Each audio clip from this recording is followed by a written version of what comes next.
तो कल शाम को और रात में आपने अभ्यास किया पीछे का, जो हम चर्चा जिस पर कर रहे हैं? रात को किए साहब, रात की याद किए, ध्यान किए रात को। जी, लेकिन सब भूला जाता है, मतलब भूला जाता है, मतलब नहीं तो याद थोड़ी रखना है उसको, इसीलिए तो मैं कहा कि डायरी वायरी नहीं देखनी आप।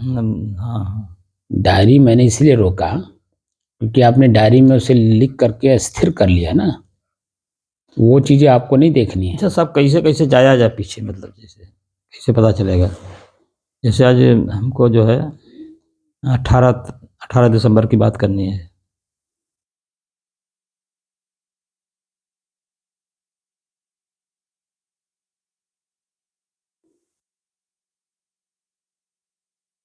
आप अचानक 18 दिसंबर में क्यों जा रहे हैं?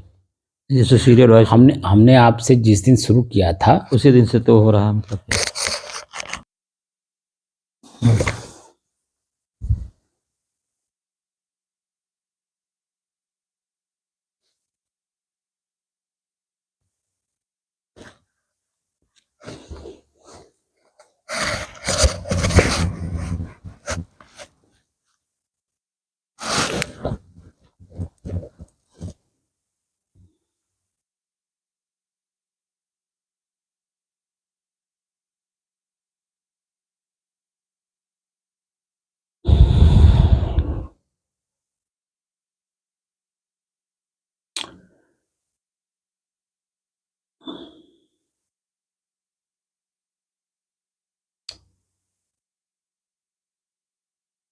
मैं कौन हूं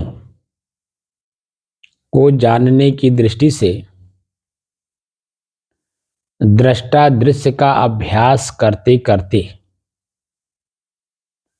अपने ही चंचल मन को अपने ही बस में करके एकाग्रता, स्थिरता एवं शांति का अनुभव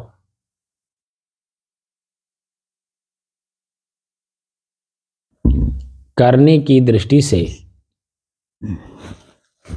साधना मतलब अभ्यास, अभ्यास यानी साधना करते करते आज 796 दिन हो गए। तारीख 11 जनवरी सन 2024, दिन बृहस्पतिवार, प्रातः काल का समय।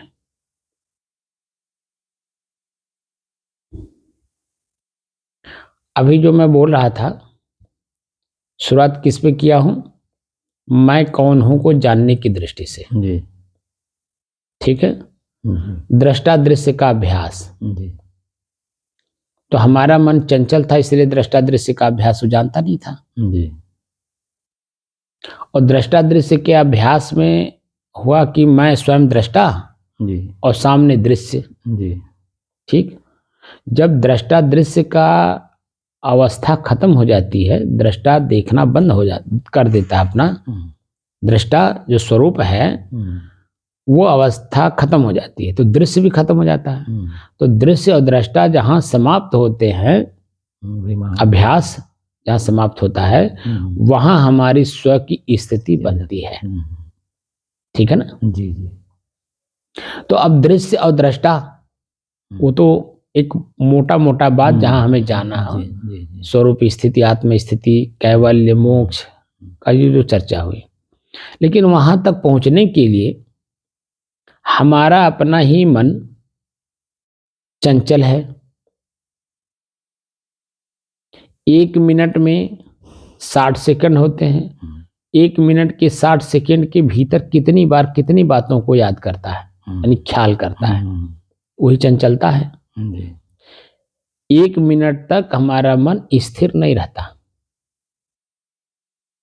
तो 1 घंटे तक कैसे रहेगा?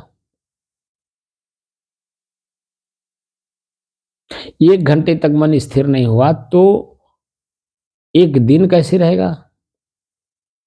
1 दिन तक हमारा मन स्थिर अगर नहीं हुआ तो 1 हफ्ते तक कैसे रहेगा? एक हफ्ता अगर स्थिर मन नहीं हुआ तो महीना दिन कैसे रहेगा? और महीना दिन अगर स्थिर नहीं हुआ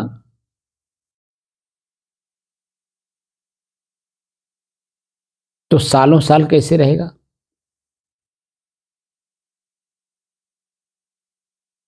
तो चंचल मन को एकाग्र, स्थिर एवं स्वयं में शांति का अनुभव करने की दृष्टि से, मैं यही बोलता हूं ना, एकाग्रता क्या है कि अपने ही श्वास को लगातार 1 घंटे 2 घंटे, 1 दिन, 1 हफ्ता, 1 महीना,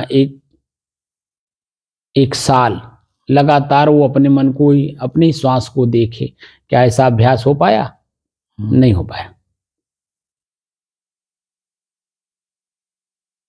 अपने स्वयं की स्थिरता का बोध कैसे होगा कि मैं स्वयं स्थिर हूं, बाकी सब दृश्य है?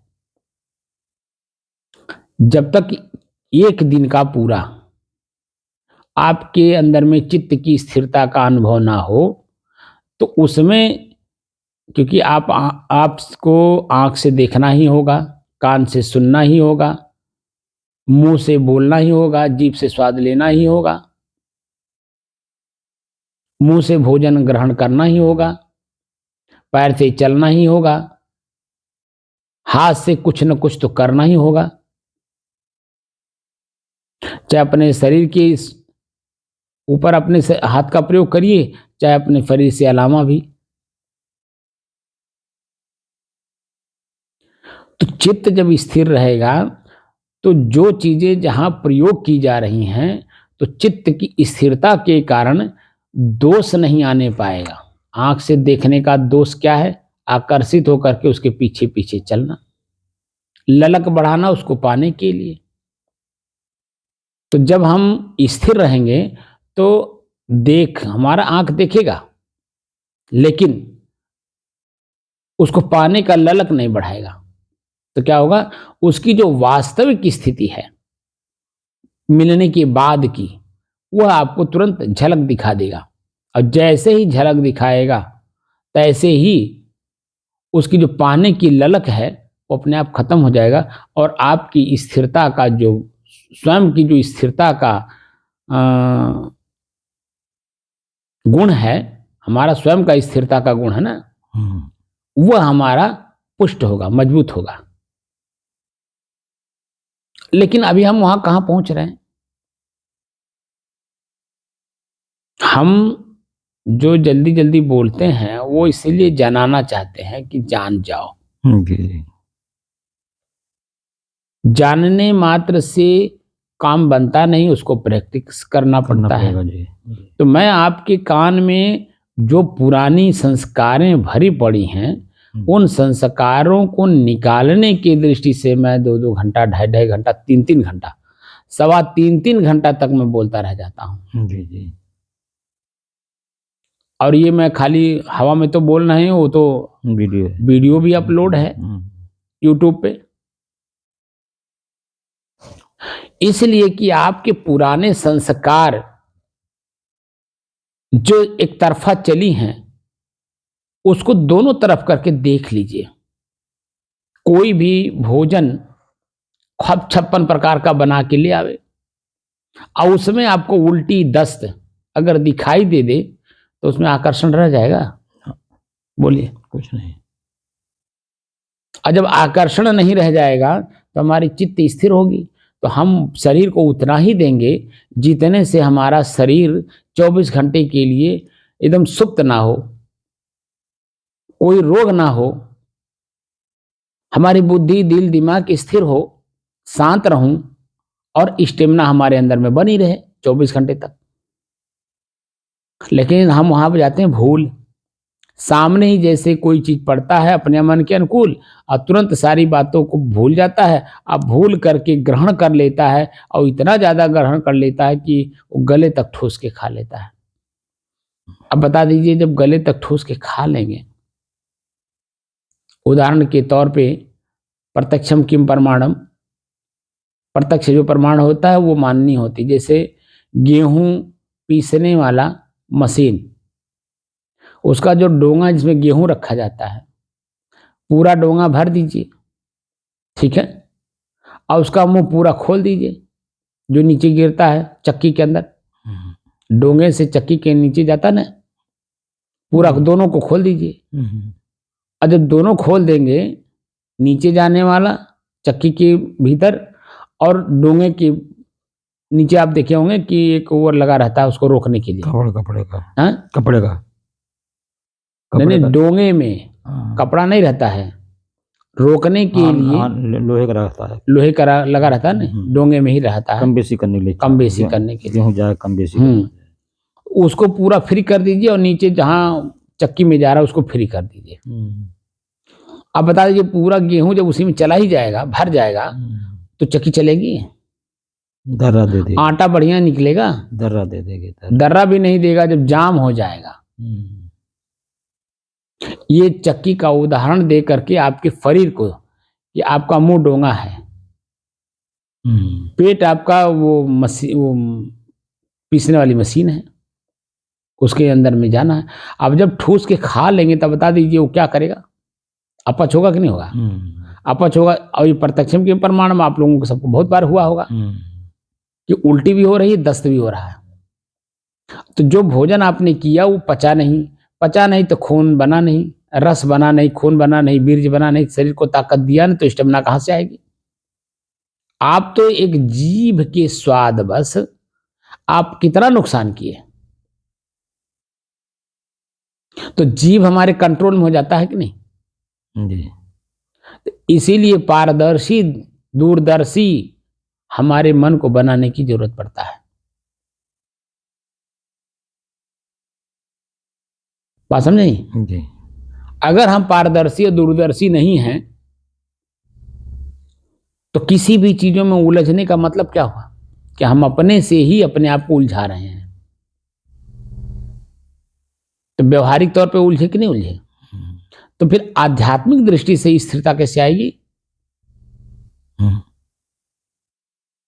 आएगी नहीं आएगी। इसीलिए भोजन में जो प्रत्यक्ष सुगंध आ रहा है, देखने में सुंदर अच्छा लग रहा है, 56 प्रकार का भोजन जो कहा जाता है कल्पना में, भाई क्या बात है, 56 प्रकार का भोजन, और सचमुच 56 प्रकार का भोजन आ गया। अगर एक एक कवर खाएंगे तो आपको 56 कवर खाना पड़ेगा, ठीक है कि नहीं? और 56 कवर जो भीतर जाना है, अगर वो 10-10 ग्राम ही हो तो कितना हो गया? 560 ग्राम हो गया है।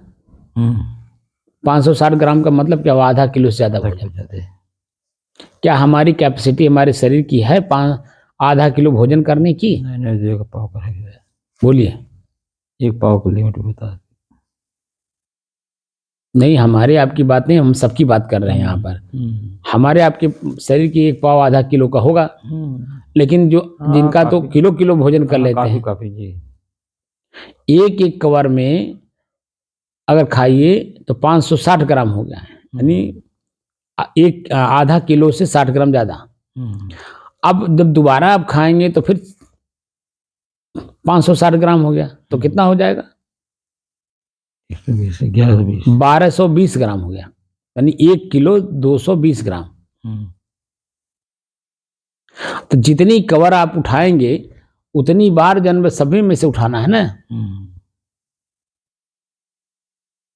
तो उतनी आपके ग्राम बढ़ेंगे। तो शरीर की कैपेसिटी क्या है?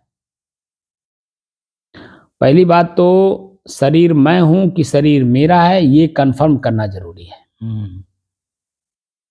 इस शरीर मैं नहीं हूं, शरीर है मेरा, मैं इसका मालिक हूं, इसकी सुरक्षा असुरक्षा मेरे हाथ में है, मैं स्वयं इसका मालिक हूं।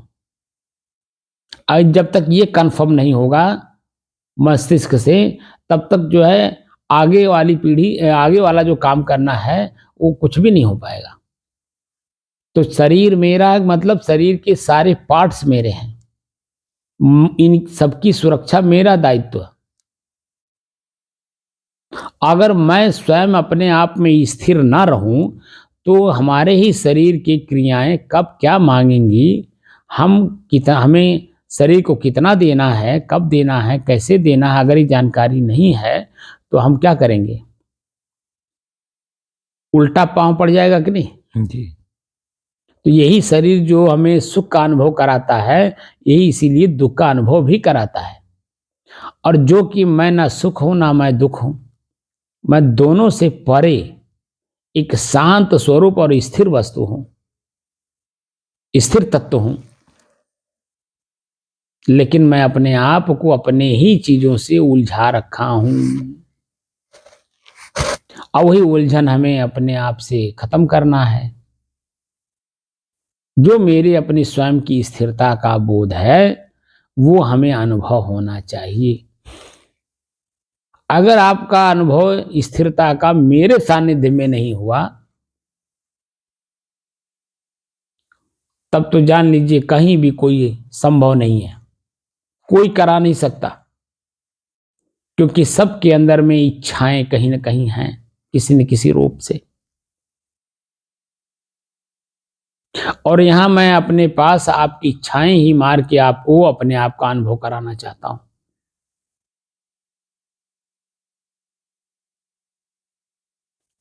और जो कुछ भी मेरे पास बाह्य है वो आप ही लोगों का है, मेरा कुछ नहीं है। इसीलिए मुझे कोई उसमें आसक्ति नहीं है कि आश्रम मेरा है तो हमारे अपने ही लोग इसका उपभोग करेंगे, ऐसा कोई भावना ही नहीं है। या मैं स्वयं करूंगा, ऐसा भी भावना नहीं है। भाई तेरा तुझको अर्पण क्या लागे है मेरा। जी। मेरे शरीर को 2 वक्त 2 रोटी चाहिए एक समय में, शरीर पे कपड़ा चाहिए, और रहने के लिए जो झोपड़ी हो, चाहे महल हो, चाहे टूटा हो, चाहे ताजा हो, हमें क्या फर्क पड़ता है। हम बैरागी लोग हैं। हम जब बैराग धारण करते हैं, जब ट्रेनिंग दी जाती है, तो टूटा मकान, गिरा कुआं, ठीक है ना, नौजवान लोगों को देखने के लिए नहीं कहा गया है। जो बूढ़े बुजुर्ग हैं, जिनके मांसपेशियां गल गई हैं, आंख से दिखाई नहीं देता, पैर से चल नहीं पाते हैं, वो सारी चीजें देखने को दिखाया जा गया, ताकि किसी में आपकी आसक्ति न रह जाए। अपने शरीर को पढ़ने के लिए बताया गया है। तो हम लोग तो वैराग्य मार्ग से गुजर करके आए हैं। जी। जी। गुरुओं के सानिध्य का हमने भरपूर लाभ उठाया है। तो मेरे अंदर में अगर आसक्ति रह गई हो, तब तो गुरु का दोष थोड़ी है, वह मेरा व्यक्तिगत दोष है जी। कि कहीं न कहीं किसी न किसी चीज में उलझे हुए हैं। और अगर उलझे हैं तो स्वरूप स्थित की चर्चा करना तो आसान है, लेकिन स्वरूप में स्थित होना कठिन काम है।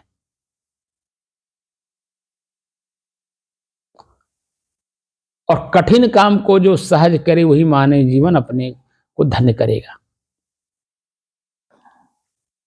तो मेरा तो कर्तव्य है, मैं तो पूरा समर्पित हुआ हूं इसीलिए, क्योंकि मुझे चारों तरफ से, आज से नहीं, जब से मैं साधु बना हूं तब से चारों दिशाओं में मैं यही देखता हूं कि सब मुझे काट रहे हैं, अपनी तरफ खींच रहे हैं, आसक्ति पैदा कर रहे हैं, दुख देने के लिए तैयार हैं। ये मैं 24 घंटे में अपने मरने का भी एहसास करता हूं कि मैं मर गया हूं, मैं हूं नहीं।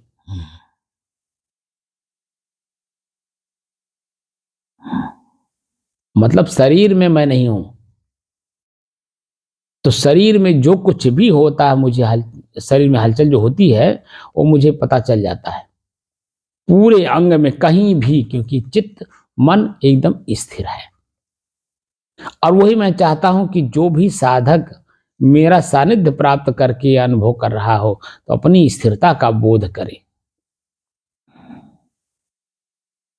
मैं किसी की आलोचना तो नहीं करूंगा,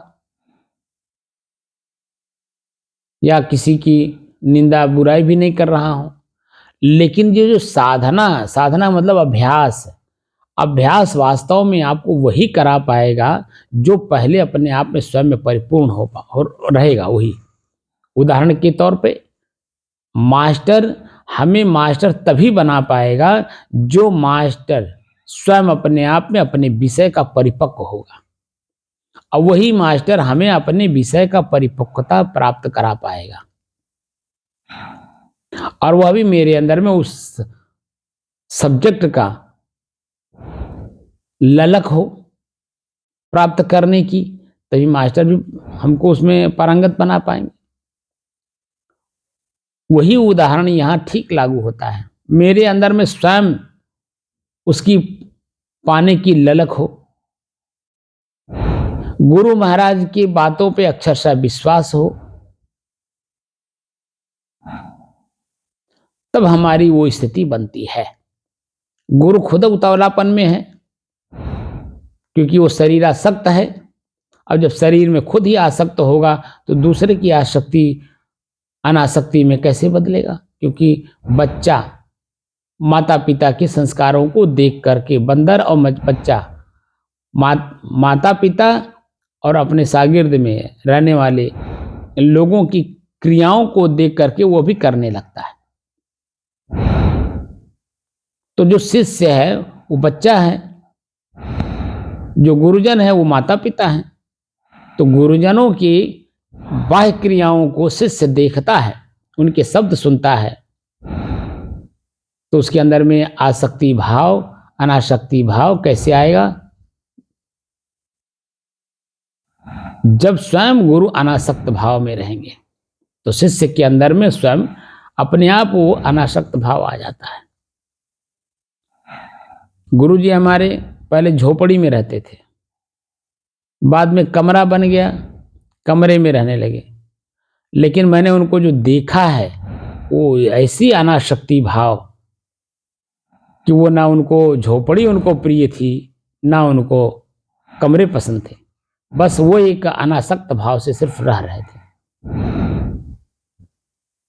तो मैंने वो चीज को देखा है, क्योंकि वो समाज में रहते नहीं थे, बिल्कुल एकांत जीवन आपने तो देखा है। क्यों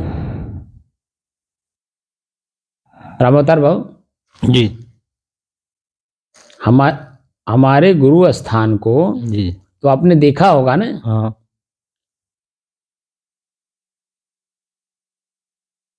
गांव से बाहर जी, एक बगीचा, बगीचे में झोपड़ी, बगीचे में सांप गोजर बिच्छू कुच्छू सब कुछ रहते थे, जी, जी, और उसी में रह करके वो अनासक्त भाव से रहते थे हमारे गुरु जी, और उन्हीं के सानिध्य में हमें रहने का मौका मिला। तो अनासक्ति भाव तो अपने आप आ जाएगी ना, उन जिस देखते देखते देखा देखी।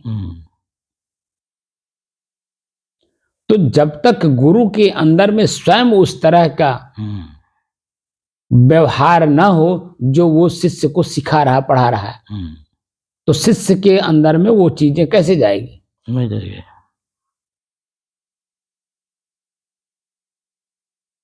तो इसीलिए गुरुओं से भी मैं अनुरोध करता हूँ, साधकों से भी अनुरोध करता हूँ, जो अपने यहाँ साधकों को साधना सिखाते हैं तो साधना के अनुकूल पहले स्वयं बन लें, तब किसी को साधना कराएं, क्योंकि इसमें अनासक्ति भाव का होना अति आवश्यक है। और अगर आसक्त हैं आप, तो आप कितना भी बड़ा आप साधना सिखाएं तो शिष्यों के अंदर में उसका असर नहीं पड़ेगा। ये मैंने जो देखा है, वो बाह्य वृत्ति में चले जाते हैं। आपके पास आय का स्रोत कहाँ से है, कैसे आ रहा है, कौन ला रहा है, तो जो बाह्य ध्यान आने लगता है तो शिष्य के अंदर में वो वृत्ति बनने लगती है। तो फिर वो अंतःकरण की जो ज्ञान की चर्चा है ना वो ग्रहण कर पाएगा, ना वो जीवन में उतार पाएगा। और जब तक ग्रहण करके स्वयं जीवन में उतारेगा नहीं, प्रयोग नहीं करेगा, तो मैं स्वयं स्थिर वस्तु हूं इसका एहसास कैसे करेगा? इसका मतलब है कि उसकी चंचलता ज्यों की त्यों ही बनी हुई है, वासना वृत्ति उसकी वैसे ही बनी हुई है, तो कैसे होगा? तो इन सब चीजों को मैंने पहले आपको अभ्यास करवा दिया जो प्रश्न आपने पूछा है जी। कि कैसे करूं, तो बाह्य रूप से मैंने सब अभ्यास आपको करवा दिया है। 796 दिन कम नहीं होता है। और इसीलिए मैं बार बार आप पे गुस्सा भी हुआ, टाइट भी हुआ, इसलिए कि चेतना में रह करके काम करिए। और जो मैं बोल रहा हूं अक्षरशः अगर आप पालन नहीं करेंगे तो इसका कोई मतलब नहीं है खाली बैठने से। तभी 84 लाख जोनियां आपकी खड़ी हुई हैं, और जैसे आप शरीर छोड़ेंगे 84 लाख जोनियां आपको लेकर के चली जाएंगी। अरे भाई, मानव जीवन में भी अगर गए तो 84 लाख जोनी का एक ही तो जोनी है मानव जीवन। जी। वह भी तो 84 में ही आता है। जी। 84 का मतलब 4 ढेरी, 4 राशि। जी। तो 4 राशि में एक मानव राशि तो है ही है। मानव शरीर में मान लीजिए उत्तम जगह चले गए, उत्तम परिवार में, उत्तम समाज में, उत्तम लोगों के बीच में, समझदारों के बीच में, तो क्या वहां सुख दुख नहीं होगा? जब शरीर है तो होगा करेगा।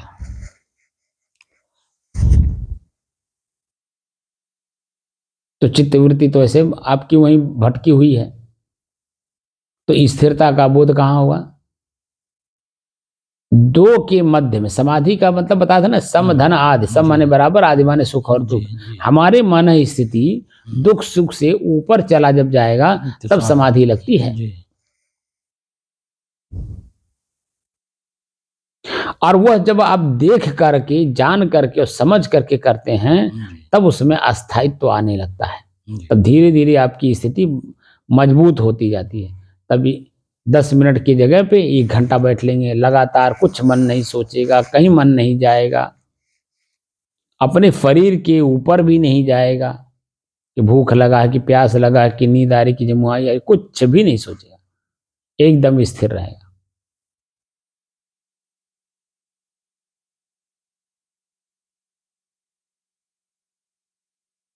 तो जब चेतना में रह करके करेंगे तभी हमें हर चीज का ज्ञान होगा, अच्छे और बुरे का। 56 प्रकार का भोजन सामने है तो उसमें अच्छाई भी है और बुराई भी है। अच्छाई देखेंगे तो आसक्त भावना आएगा और आप किंग कर्तव्य विमूढ़ हो जाएंगे, और जितना खाना उससे ज्यादा खा लेंगे। लेकिन अगर उसकी बुराई भी अगर आपको नजर में आ रही है, ठीक है ना, जो उसका वास्तविक स्वरूप है, भोजन करने के बाद अपच हो जाए तो भी और पच जाए तो भी, वह जो मुंह के रास्ते आपने पेट को दिया है, तो जब बाहर निकलता है तो क्या देता है? सुगंध देता है? नहीं, दुर्गंध देता है। क्या उसको दोबारा आप ले सकते हैं? ना। बोलिए। ना। नहीं ले सकते ना। जी। तो वो स्थिति हमें पहले ही जानकारी में रहे। तो जब पहले जानकारी में रहेगा तो ठूस कर गले तक नहीं खाएंगे। कि खाएंगे? नहीं। पहले के समय में मैं तो देखा नहीं हूं, आप देखे होंगे कि जब ब्राह्मण लोग तेरही में जाते थे तो ब्राह्मण लोग जब भोजन करते थे तो पहले जब भरपेट भोजन कर लेते थे और यहाँ आम पब्लिक उनको करा देती थी जिसके यहाँ वो गए हैं। और जब भोजन करके डकार आ जाता था, ठीक है, तब उसके बाद एक पूड़ी पे 1 रुपया शुरू होता था कि जितना पूड़ी आप खाएंगे उतना रुपया आपको मिलेगा अलग से।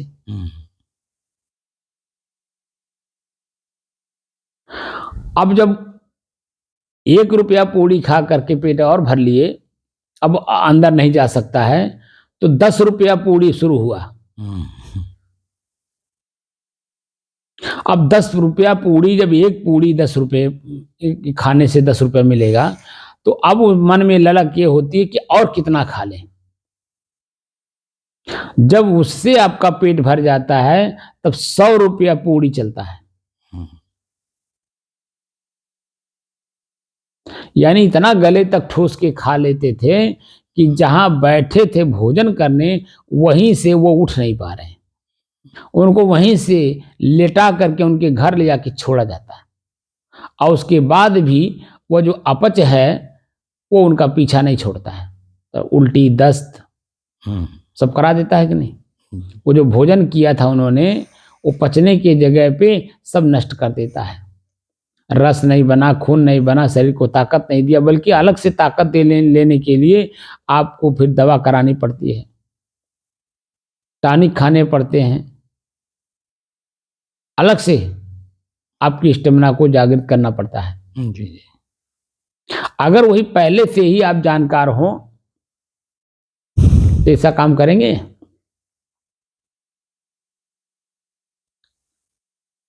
इसीलिए जो द्वंद्व की स्थिति हमारे मस्तिष्क में है वो समाप्त होनी चाहिए साधना के माध्यम से। जब हम दोनों वृत्तियों को अलग अलग समझ जाएंगे तो निश्चित तौर पे जो अच्छाई है वो वर्तमान में ग्रहण कर करके उसको कार्य रूप दे देंगे। और अगर हम जानकार नहीं हैं तो वर्तमान में वो उसका अनुभव होते हुए भी उसकी जानकारी नहीं होती है, तो हम क्या करते हैं, तो गलती कर बैठते हैं। तब ठूस करके भोजन कर लेंगे तो पता चला कि जन्म में अपच हो गया, घर जाओ।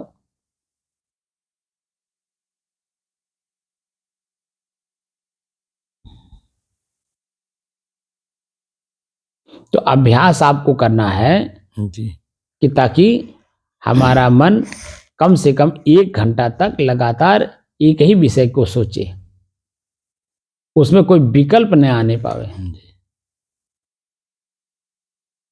अगर उसके अलावा आप कुछ सोच लिए, बोल दिए, कर दिए तो उसका परिणाम भी तो आप ही को भोगना है, कोई दूसरा भोगेगा। जी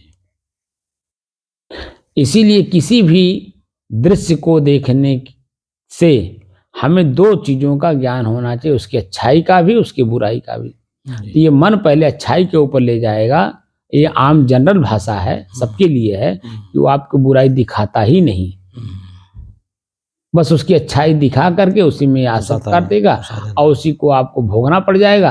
अब पता चला कि जब जीव को स्वाद लगने लगा तब उसकी आसक्ति बढ़ने लगी, तो न चाहते हुए भी आप खा लेंगे। और जब खा लेंगे तो उसके बाद अपच होगी कि नहीं होगी? अपच होगी तो बुराई आएगी।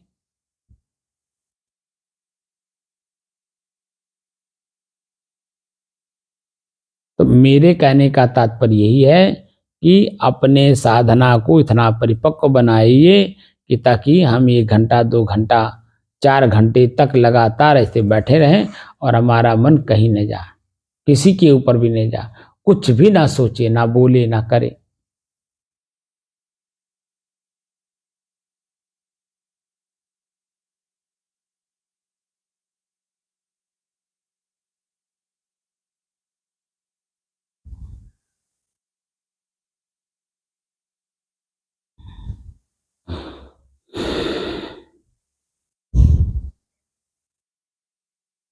तो अपने ही चित्त को, अपने ही मन को अब आप देखिए और देख करके एक एक करके जैसे मोटा मोटा जो दुर्गुण है वो सामने आएगा।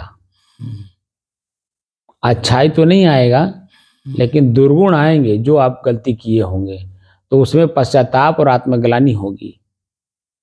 उस आत्मग्लानि और घृणा को, पश्चाताप को एकदम किनारे रख देना है। सिर्फ दृष्टा दृश्य का अभ्यास करना है कि जब देखिए घृणा और पश्चाताप, आत्मग्लानि नहीं थी तो क्या था, तो आसक्ति भाव थी, खिंचाव था, काम करने का मन था और उसमें मन कर रहा है। लेकिन जो घटना वर्तमान में घट रही है उसको देख करके भोजन करते समय स्वादिष्ट लगा और ठोस के खा लिए, पता चला उल्टी और दस्त हो गया। तो आपकी स्थिरता एकदम बनी रहनी चाहिए।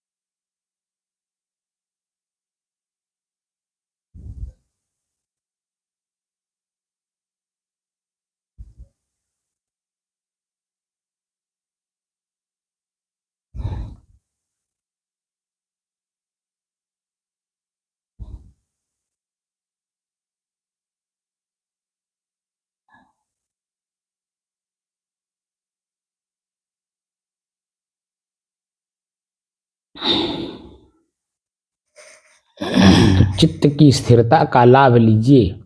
जी एकदम लगातार चेतना में रह के घड़ी देख लीजिए जब बैठिए, और उसके बाद एकदम लगातार पहले चित्त को स्थिर कर लीजिए, उसके बाद तब देखिए, ताकि उसमें जो दृश्य हमें दिखाई दे उसमें हम उलझे ना, क्योंकि उसमें पश्चाताप होगा, आत्मग्लानि होगी, घृणा होगा, समझ रहे हैं कि नहीं। जी तो उसमें मन कष्टित ना होने पावे, मन सुखी ना होने पावे। अनुकूलता देखेगा तो उसको पाने की ललक बढ़ेगी, तो आसक्ति बढ़ेगी। जी और प्रतिकूलता देखेगा तो भागेगा, पश्चाताप करेगा, आत्मग्लानि करेगा, अपने ऊपर घृणा करेगा। जी तो दोनों स्थिति नहीं आप हैं, जी दोनों के मध्य की स्थिति आपकी है स्वयं की, जी और उसी मध्य की स्थिति में हमें जाना है। हम जो आपको दिखा रहे हैं ताकि वो पीछे का कुछ रह ना जाए, जी जी एकदम खाली करवा दें। और जब खाली रहेंगे तो जैसे अभी इस समय में देखिए ठंड का मौसम चल रहा है, जी बूढ़े बुजुर्ग लोग जा रहे हैं शरीर छोड़ के, तो देखिए अपार कष्ट हो रहा है लोगों को, क्योंकि जब वो आप बिस्तर पर पड़ जा रहे हैं तो उनके अपने ही पूर्व कर्मों के संस्कार उनके ऊपर हावी हो रहे हैं, और बेचारे वो बोल तो पा नहीं रहे हैं, चल नहीं पा रहे हैं, कुछ कर नहीं पा रहे हैं, तो वो भीतर भीतर भीतर भीतर भीतर भीतर वो परेशान हो रहे हैं, बड़ा दुखी हो रहे हैं। और वही जो है दुख सुख का जो अनुभव हो रहा था या हो रहा है, वही जैसे शरीर छूट रहा है वैसे जन्म 84 लाख जूनियों में ले आकर खड़ा कर दे रहा है, क्योंकि शरीर पीड़ा से छूट रहा है, और पीड़ा 84 लाख जूनियों का कारण बनता है। अगर सुख का अनुभूति हो रहा है तो मानव जीवन में ले जाएगा, लेकिन दुख तो वहां भी देगा जन्म का, और जब जन्म हो रहा है तो मरने का दुख अपार रहेगा ही। और 24 घंटे में ही एक मिनट भी आपके शरीर में अपना अनुभव नहीं रहेगा कि मुझे मरना भी है, मुझे शरीर छोड़ना भी है, तो मरने का भय बना रहेगा।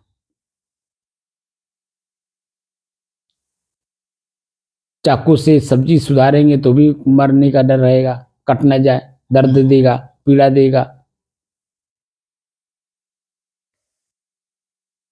इसीलिए सदगुरु कबीर को कहना पड़ा, एक साधे सब साधिया।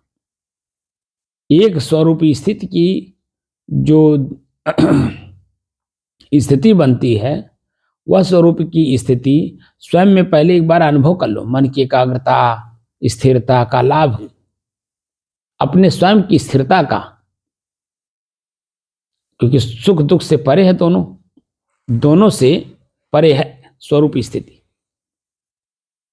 स्व में स्थित होना ना, तो दो दृश्य है, एक मैं मेरे का मतलब एक शुभ का है और एक दुख का है, एक अशुभ का एक शुभ का, लेकिन इन दोनों से मध्य का स्व है।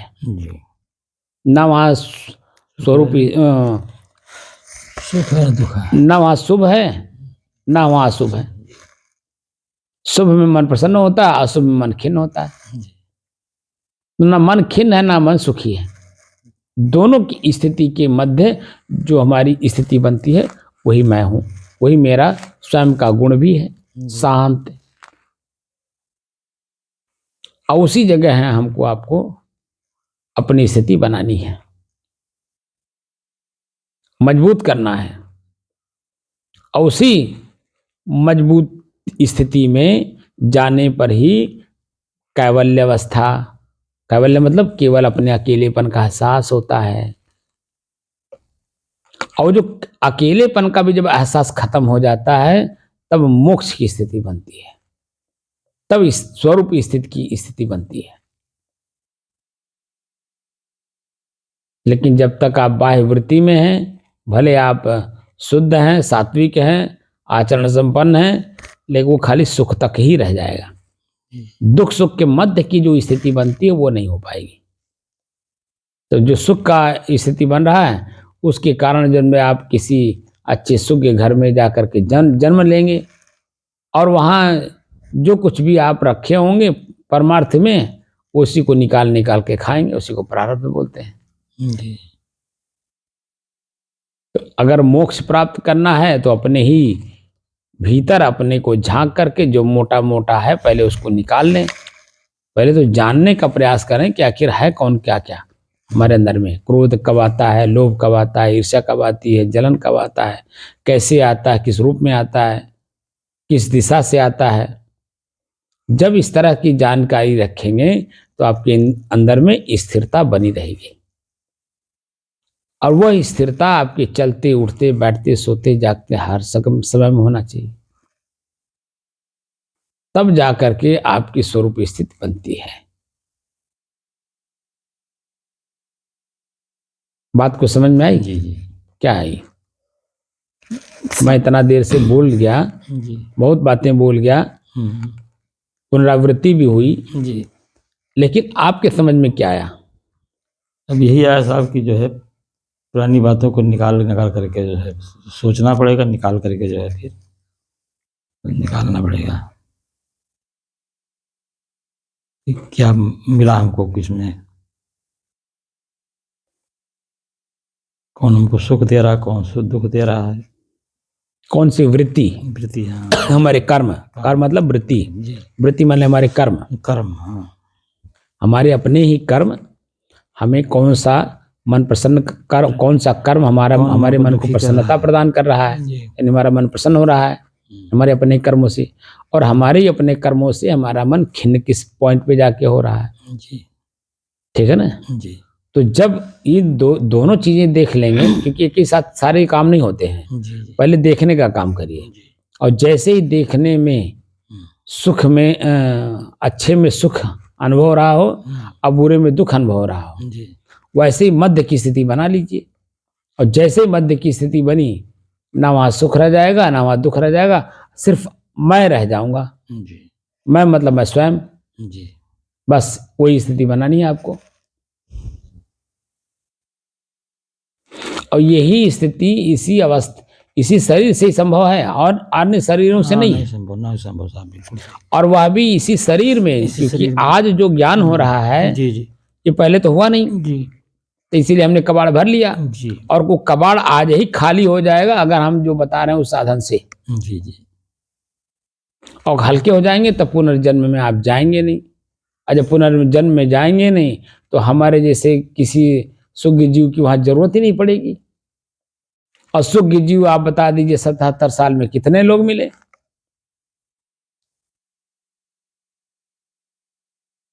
जिस तरह से चर्चा मैं कर रहा हूं, इस तरह से चर्चा करने वाले आपको कितने लोग मिले? एक को नहीं मिले भी नहीं होते साहब तो हमको सुधरे होते। इसलिए अगर वो संजोग बन गया है तो क्यों ना अपने आप को सुधार ले। जी जी साहब। ये सभी साधकों के लिए मैं कह रहा हूँ, सिर्फ आपे भर को नहीं कह रहा हूँ। जी जिनको भी मुमुक्षुत्व भावना हो वह आकर के अपना कल्याण कर ले। हमें भीड़ नहीं बढ़ानी है, जी क्योंकि हमें रुपया पैसा मठ मकान बनाना नहीं है, न रुपया कमाना है। जी। अनासक्त भाव से शरीर निर्वाह वस्तु लेनी है, बस उतना समय काम है। क्योंकि अब हम सारे चीजों से मुक्त होना चाहते हैं, तो मुक्त की स्थिति जो बनती है वो आपकी अपनी स्वरूप स्थिति ही है। तो वहां कोई वृत्ति नहीं रहती, जैसे नींद में कोई वृत्ति नहीं रहती, वैसे जागृत अवस्था में भी आपके मन मस्तिष्क में कोई वृत्ति नहीं रह जाएगी। लेकिन यह है कि वहां वो देख कर जानकर और समझ करके निकाल रहा है, एक एक करके निकाल रहा है, एक समय में पूरा नहीं कर रहा है। एक समय में पूरा अगर निकालने का प्रयास करेगा तो वहीं किंग कर्तव्य विमूढ़ हो जाएगा, और आपकी जो वृत्तियां हैं अच्छी वृत्ति वह भी जन्म किंग कर्तव्य विमूढ़ हो जाने से गलत काम करवा बैठेंगी वर्तमान में। बात समझ रहे हैं? तो इसीलिए एक एक करके देख करके निकालिए, दौड़ने की जरूरत नहीं है। आप ये प्रश्न कितनी बार पूछेंगे कि मैं क्या करूं क्या करूं, और जितनी बार आप बोलते हैं उतनी बार हमें समझाना पड़ता है। और शांत चित्त में रह नहीं पाता हूं, क्योंकि आपका प्रश्न ही ऐसा है, तो हमें बोलना पड़ता है। और पूरी बात अगर हम बोल ना लें तो मुझे खुद भी संतोष नहीं होता है कि सामने वाला पता नहीं समझा कि नहीं समझा। ये प्रश्न, ये जो भाषा है वो नहीं रह जाएगी हमारे अंदर में। तो मैं निश्चिंत निष्फिक्र होकर के फिर आगे की बातें आपको बताता रहूंगा। लेकिन एक में कहीं उलझा दिए हमको, तो मैं उसी में उलझा ही रह जाऊंगा, तो आपको मिलेगा क्या?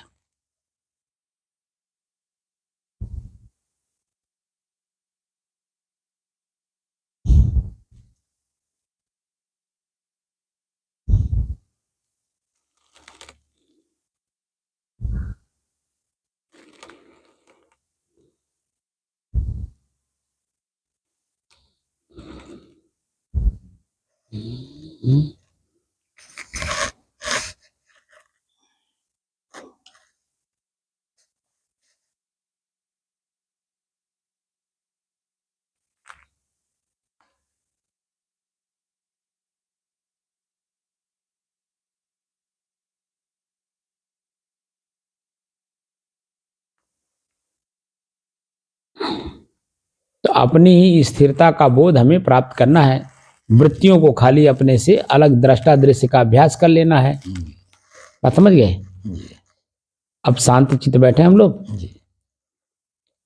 इसका अभ्यास खूब करिए जितना कर पाइए। दृष्टा दृश्य का अभ्यास करना, दृष्टा दृश्य में हमने आपको अभ्यास करा करके बता दिया है पूर्ण रूप से। जिसको ना समझ में आए वो वीडियो हमारा देख ले कि अपने श्वास को अपने से अलग होकर के देखना है। तो हमें जब देखते समय हमारी स्थिरता रहती है, तो हमारे श्वास में दो वृत्तियां बनती हैं, एक कष्टदायक, एक सुखदायक। तो कष्टदायक जो वृत्ति बन रही है वह भी दृश्य है, वो भी ओझल हो जाएगा, और जो सुख का अनुभव करा रहा है वो भी दृश्य है, वो भी ओझल हो जाएगा। तो दोनों के मध्य की स्थिति हमारी बन जाएगी, ना वहाँ कष्ट रहेगा ना वहाँ सुख रहेगा, एकदम मध्य की स्थिति रहेगी। वहाँ दृष्टा दृश्य का अभ्यास भी खत्म हो जाएगा, अपने आप में स्वतः एकदम स्थिरता बनी रहेगी। उसी स्थिरता को हमें जितना देर तक हम स्थिर कर ले जाएं, यही मेरा सबसे बड़ा प्रॉफिट है। जैसे बाहर का धन आप लोग इकट्ठा करते हो बैंक में, चाहे घर में, चाहे कहीं भी, तो उस धन से धनवान बनते हो, तो वो धन तो आपको अंत में रोग पैदा कर देता है, लेकिन ये निरोग रोग मुक्त करता है आपको, यानी जन्म मरण के बंधनों से आपको मुक्त कर देता है। ये स्थिति स्वयं आपकी बनेगी। और ये ऐसी चीज है कि स्वयं के करने से ही स्वयं की स्थिति बनती है। वहाँ गुरु की स्थिति शिष्य को प्राप्त नहीं हो सकती, और शिष्य की स्थिति गुरु को नहीं प्राप्त हो सकती। दोनों की स्थितियां एक जैसी नहीं हो सकती, वह सब स्वयं में अनुभव करना पड़ता है। और अनुभव तभी होता है जब हम स्थिर होते हैं, हमारे मन में किसी प्रकार का कोई सुख दुख का चलायमान होने वाली वृत्ति नहीं है, चंचल करने वाली कोई वृत्ति नहीं है। एकदम तब शांतमय का अनुभव होता है, और वही शांत मेरा गुण है। यानी जीव का जो असली गुण है वो शांत स्वरूप। और उसी स्थिति में हमें वर्तमान में जाना है, लेकिन पीछे का जो भी अनुभव हुआ है उनको दृष्टा दृश्य का अभ्यास करके उन्हें परित्याग कर देना है। उस समय था, अच्छा काम होना था, हो गया, उसमें मैं क्या कर सकता हूँ। वर्तमान में हमें कोई गाली दिया, वो उसका विषय था, मुझे गाली दिया है, क्योंकि मेरी बात को समझा कि नहीं समझा वो तो उसका विषय है। अगर समझ गया होता तो गाली नहीं देता, गाली दिया तो इसका मतलब समझा नहीं। तो क्या करना होगा, हमें समय का इंतजार करते हुए समय के साथ बह करके उस व्यक्ति के साथ हमें वही व्यवहार करना है जो मैं वर्तमान में अपने लिए कर रहा हूँ। समझ है कि नहीं? अपनी ही वृत्ति को हमें दृष्टा दृश्य के रूप में अभ्यास करने से हमारे स्वयं की स्थिति बनती है। ठीक है ना? अब श्वास को देखा जाए, अब कम से कम अपने लोग तो कुछ अनुभव करने।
अब आप समझ रहे होंगे कि संत महात्मा भीतर से कितना परिश्रम करते होंगे। जी जी। जो वास्तव में संत हैं वो बाहर आपको लगेंगे कि कुछ नहीं करते हैं, लेकिन भीतर आप देख लीजिए कितना मेहनत करते होंगे। जी जी। तभी तो उस स्तर तक पहुंच पाए हैं साहब। तो ये जो नासमझ लोग तत्काल में बोल देते हैं कितना हिष्ट पुष्ट है, मोटे तगड़े हैं, कुछ करते नहीं हैं। अब आप उनको क्या जवाब देंगे? नादानी है, उनकी नादानी है। अब उन नादानी में हम भी नादानी करें, यही हमारा उचित लगता है? इसीलिए हम लोगों को हर चीज सुनना पड़ता है। जैसे औरतें हैं, उनको कितने शब्द सुनने पड़ते हैं, किस किस तरह के शब्द सुनने पड़ते हैं, उसी औरतों की तरह हम लोगों को भी सुनना पड़ता है। जी जी बात समझ रहे हैं? जी जी औरतें देखिए उबाल नहीं खाती हैं, कौन कौन से सब दिन भर में अपने परिवार के ही लोगों का ही देखिए सौ कितना शब्द सुनती हैं। जी बाहर के लोग तो उनके शरीर के अंगों को देख करके क्या क्या नहीं बोलते रहते हैं, और कितने शब्द सुनती हैं और कितना गंभीर बनी रहती हैं। और लोग नासमझ लोग कहते हैं ये क्या कर रही हैं, क्या क्या करती हैं यहाँ। परिवार के लोग में भी देखिए कभी कभी नासमझी का वार्तालाप करते हैं, क्योंकि उनको भीतर का कुछ ज्ञान नहीं है, इसलिए ऊपर ऊपर करते हैं। हाँ, तो स्वयं क्योंकि वो व्यक्ति स्वयं पीड़ित है, इसलिए सबको पीड़ा देता है। इसीलिए वो जो ज्ञानी लोग हैं वो मरहम लगा देते हैं सहन करने की, सहन करके सुन करके सहन कर लेते हैं, कोई मरहम पट्टी है उनके लिए। क्योंकि बाद में उनको भी जब एहसास होता है अपने आप में, तब सिर्फ पश्चाताप और आत्मग्लानि के अलावा कुछ नहीं मिलता है, क्योंकि वो न समय है, न वो व्यक्ति है, न वो क्रिया है, तो सिर्फ पश्चाताप हाथ आता है। तो भीतर से कितना जन्म मेहनत करना पड़ता है, सच समझ सकते हैं कि अपने ही क्रोध, अपने ही लोभ, अपने ही भूख लगा है, ठीक है ना, भूख लगा है आपको, लेकिन आपका मन उतावले में नहीं जाएगा, उतावले में आकर के चोरी बेईमानी ठगी नहीं करेगा, तो आपकी स्थिरता बनी रहेगी। कोई किसी को हाथ पकड़ने का कहीं रास्ता आप दे रहे हैं जी नहीं। लेकिन जैसे आप उतावले में आ जाते हैं, वैसे ही जन्म आप अपने भूख तो पीड़ा दे ही रहा है, उसके अलावा अलग से आप और पीड़ा ले लेते हैं कर्म करके, तो और उलझते चले जाते हैं कि नहीं। अब यहाँ क्या है, उलझन नहीं होगा और अपना ही भूख, अपना ही प्यास, अपनी ही नींद अपने बस में हो जाएगा, स्थिरता हमारी बनी रहेगी। महसूस होगा भूख का, प्यास का, नींद का, आलस्य का, सब कुछ का अनुभव होगा, लेकिन उतावले में हम उस तरह से कार्य नहीं करेंगे जो पहले करके हम भोग रहे हैं, जो पहले करके हम भोग रहे हैं। जी। अब फिर उस तरह से कार्य नहीं करेंगे कि जो वर्तमान आगे चल करके हमें फिर और भोगना पड़े, यहीं पे धीरे धीरे धीरे धीरे समाप्त होता जाएगा। इसीलिए मैं आपको कह रहा था कि आपके नाती हो, चाहे बहू हो, चाहे बेटा हो, चाहे आपके आस पड़ोसी हो, चाहे आपके नात बात हो, जो व्यक्ति आपके पास आता अपना धरोहर लेकर के किनारे हो जाएगा, आप शांत की स्थिति बनी रहेगी, वही आपकी स्थिरता है। मन प्रसन्न रहेगा कि भाई उनका सामान था मेरे पास पड़ा हुआ था, वो मैंने उनको वापस कर दिया, या मेरा भी सामान अगर मेरे पास है तो वैसे पड़ा हुआ है, चलो किसी कोई आया उसको जरूरत है, वो मांगा, उसके काम आ गया, बड़ा अच्छा हुआ। उस तरह के अपने चित्त को देखिए कैसा गदगद होता है, प्रसन्न होता है, और स्थिरता हमारी बनी रहती है। तो बुराई की जगह पे, ईर्ष्या की जगह पे, ठीक है ना, मन चित्त एकदम बिल्कुल क्लीन साफ रहता है, उसमें कहीं इपट नहीं रहता है। क्या रहता है? नहीं। जिस डॉक्टर के पास आप आंख दिखाने जाते हैं, अपनी स्वयं की दृष्टि जब नहीं समझ में आती है, ठीक है, तो जब हम डॉक्टर के पास जाते हैं तो जो डॉक्टर आपका चश्मा बनाते हैं, ठीक है ना, जी। अभी ऑपरेशन करने का समय नहीं है उसमें, तो चश्मा बनाते हैं कि नहीं, तो चश्मे में कोई कलर देते हैं जी। बोलिए। चश्मा कोई कलरदार चश्मा देते हैं, एकदम बिल्कुल वो देते हैं कि क्लियर दिखे। अगर कलर डाल देंगे जी। तो कलर दिखेगा जी, न कि वो वस्तु का अपना रूप दिखाई देगा। जी। तो जो चश्मे का कलर है वो वस्तु में भी वही कलर दिखाई देने लगेगा, क्योंकि चश्मे में कलर है। जी। इसलिए मैं जो चश्मा आप लोगों को पहना रहा हूँ दिव्य दृष्टि का, उसमें हम क्लियर कर दे रहे हैं कि कोई चश्मा, कोई कलर रह ही न जाए। जैसे डॉक्टर आपको वर्तमान में चश्मा बना करके देता है तो कोई कलर नहीं रहता, उसका अपना कलर रहता है स्वयं का, और उसी अपने कलर में जो वस्तु जहां है, जैसा है, जिस कलर का है, वो अपने आप स्पष्ट दिखने लगता है। बात समझ रहे हैं? उसमें अलग से कोई कलर नहीं डालते हैं। वही मैं कर रहा हूं यहाँ पे। मैं एक डॉक्टर हूं, आपके दृष्टि में दोष आ गया है, उस दृष्टि दोष को खत्म करके वस्तु जैसा है वो मैं दिखाने की कोशिश कर रहा हूं। बात समझ रहे हैं? एकदम स्पष्ट है, कहीं कोई इफ बट नहीं है। लेकिन इस बात को अगर समझ जाए तब, अगर इस बात को नहीं समझेंगे तो मेरी बात भी आपको ऐसी लगेगी जैसे अन्य बातें लग रही हैं। क्योंकि संत महात्मा सिर्फ मार्गदर्शन करते हैं, अनुभूति स्वयं करनी पड़ती है। बात समझ रहे हैं जी? इसलिए अपने ही चित्त को एकदम साफ करिए, जो उसमें कलर डल गया है वो कलर निकाल दीजिए। चाहे अच्छे का कलर हो चाहे बुरे का, चाहे लाल हो चाहे पीला हो चाहे काला हो, सफेद भी अगर आपने वहां कलर डाल दिया है, जैसे चश्मा में अगर सफेद कलर भी डाल दिया जाए, ठीक है ना, उसका अपना कलर नहीं है, उसका अपना स्वरूप नहीं है, तो कलर पड़ गया ना, तो सफेद ही सब कुछ दिखाई देने लगेगा, लाल भी सफेद दिखाई देगा जी। ऐसा होता है कि नहीं होता है? तो कलर नहीं यहाँ है, यहाँ पर शुद्ध एकदम शांत स्थिति। तो जब आप अपने शुद्ध और शांत स्थिति का ज्ञान कर लेंगे तो सबके अंदर में वही रूप देखेंगे जो मैं हूँ। जो मेरा चित्तवृत्ति जैसे चंचल था, पीड़ित था, दुखी था, वही उसको भी समझने लगेंगे। तो उसके ऊपर आपके मनोभाव में दया, क्षमा, सहनशीलता सब अपने आप आ जाएगा। आपके उस व्यक्ति के ऊपर कृपा बरसने लगेगी कि कैसे दया आ जाएगी ना, दया करके जन्म कैसे इस बेचारे को खुश किया जाए, कैसे प्रसन्न किया जाए, क्या दे दिया जाए इसको, क्योंकि ये बेचारा बड़ा दुखी है, बड़ा पीड़ित आदमी है। बस समझ रहे हैं? ये उसकी पीड़ा आपको खुद समझ में आ जाएगा। तब आप, क्योंकि आप शांत और स्थिर हैं, तो उसको शांत और स्थिर करने के लिए बड़ी से बड़ी बाह्य वस्तुओं का नुकसान कर लेंगे, लेकिन उसके चित्त को स्थिर और शांत कर देंगे।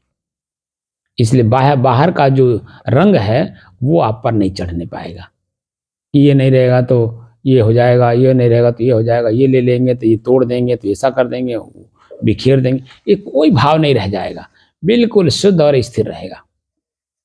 बात समझ रहे जी? क्या नहीं समझे?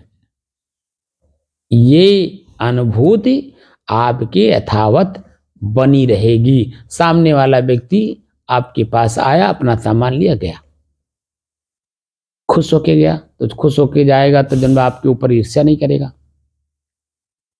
ठीक है ना जी? तो अब इसी का अभ्यास जितना खूब कर पाइए खूब करिए कि पीछे देख देख करके अच्छे बुरे का निकालते जाइए और अपनी स्थिरता में बने रहिएगा। आपकी स्थिरता जो बनी है ये बनी रहे, और पीछे का एक एक करके देख करके निकालते जाइए, और ठहर करके पूरे दिन भर का देखिए, तो एक बार नहीं, 4 बार, 6 बार, 10 बार, जब तक पूर्ण रूप से एक एक अक्षर दूरबीन से देख करके एकदम सामने, एकदम जैसे दूरबीन में कोई भी चीज देखी जाती है तो सूक्ष्मदर्शी से जी, तो उसमें आप देखिए कि कण कण दिखाई देने लगता है जी। ऐसे ही अपने ही मन को सूक्ष्मदर्शी बना करके एक एक घंटे का, एक एक मिनट का समय सब अनुभव होना चाहिए, तब जा करके हमारी स्थिति एकदम सामान्य बनी रहेगी। शाम के टाइम जब आप सोने जाएंगे, मनोवृत्ति से देखेंगे कि मैं अब सोने जा रहा हूँ, तो एकदम मन शांत रहेगा। ठीक है ना? पश्चाताप और आत्मग्लानि में, घृणा में नहीं डूबेगा, और कोई भी व्यक्ति आपसे दुखी शाम को नहीं रहेगा। सब लोग प्रसन्न मुद्रा में खिलखिला के हंसते हुए अपने बिस्तर पे जाएंगे और रात भर सुख की नींद सोएंगे। बात समझ रहे हैं जी? साहेब बंद करिए।